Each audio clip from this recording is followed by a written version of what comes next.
একবার কল্পনা করে দেখুন তো, একটা হরিণের শরীর থেকে তৈরি ওষুধ বিক্রি হচ্ছে লাখ টাকায়। আবার কেউ হরিণের দুধ দিয়ে বানাচ্ছে কসমেটিক্স আর বিক্রি করছে বিদেশি সুপার শপে।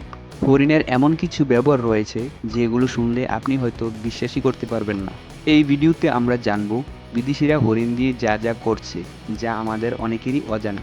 এই ভিডিওতে এমন কিছু তথ্য আছে যা আপনি হয়তো জীবনে প্রথম শুনেছেন, তাই ভিডিওটি শেষ পর্যন্ত দেখবেন। বিদেশে হরিণের মাংসকে ধরা হয় লাক্সারি মিট হিসেবে, বিশেষ করে ইউরোপ আর আমেরিকাতে এটি খুব দামি। এটি উচ্চ প্রোটিন এবং লো ফ্যাট, তাই স্বাস্থ্য সচেতন মানুষদের জন্য এটা প্রথম পছন্দ। 1 কেজি হরিণের মাংস বিক্রি হয় প্রায় 5,000 টাকা পর্যন্ত। চীনে এবং কোরিয়াতে হরিণের শিং দিয়ে বানানো হয় দারুণ শক্তিশালী হার্বাল ওষুধ, যার নাম বিয়ার অ্যান্টলার ভেলভেট। এটি নাকি পুরুষদের শক্তি বাড়াতে, আর্থ্রাইটিস সারাতে এবং শরীরের প্রতিরোধ ক্ষমতা বাড়াতে সাহায্য করে। এই একটাই জিনিস দিয়ে অনেক চাষি কোটিপতি হয়ে গেছে। আপনি জানলে অবাক হবেন, দক্ষিণ কোরিয়া, জাপান এবং থাইল্যান্ডে হরিণের দুধ ব্যবহার করা হচ্ছে স্কিন কেয়ার প্রোডাক্টে। হ্যাঁ, হরিণের দুধে থাকে অ্যান্টি এজিং উপাদান, তাই এর থেকে তৈরি হচ্ছে ফেস ক্রিম, সিরাম এবং মাস্ক। এই কসমেটিক্সগুলো আবার এক একটি বিক্রি হচ্ছে 2-3 হাজার টাকা দামে। আর হরিণ পালনকারীরা এসব কোম্পানিকে দুধ বিক্রি করে লাখ টাকা রোজগার করছে। বিদেশে হরিণের চামড়া দিয়ে তৈরি হচ্ছে super premier wallet, belt, jacket সহ নানা ফ্যাশনেবল উপাদান, যেগুলির দাম সাধারণ লেদার থেকেও বেশি।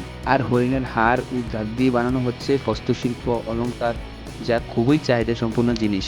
বিদেশে হরিণ ফার্মিং একটি $1 বিলিয়ন ইন্ডাস্ট্রি। শুধু নিউজিল্যান্ডেই বছরে প্রায় 10,000 টনের বেশি হরিণের মাংস এক্সপোর্ট হয়। চীন, কোরিয়া, থাইল্যান্ড এই দেশগুলো হরিণ চাষকে রাষ্ট্রীয় পর্যায়ে গুরুত্ব দিচ্ছে।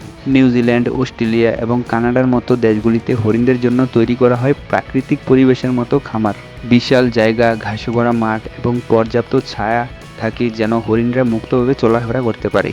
এদের প্রজননের জন্য কৃত্রিম পদ্ধতি অবলম্বন করা হয় যাতে উন্নত জাত তৈরি হয়। একটি উন্নত জাতের পুরুষ হরিণ দিয়ে একসাথে 15-20টি স্ত্রী হরিণের প্রজনন করা হয়।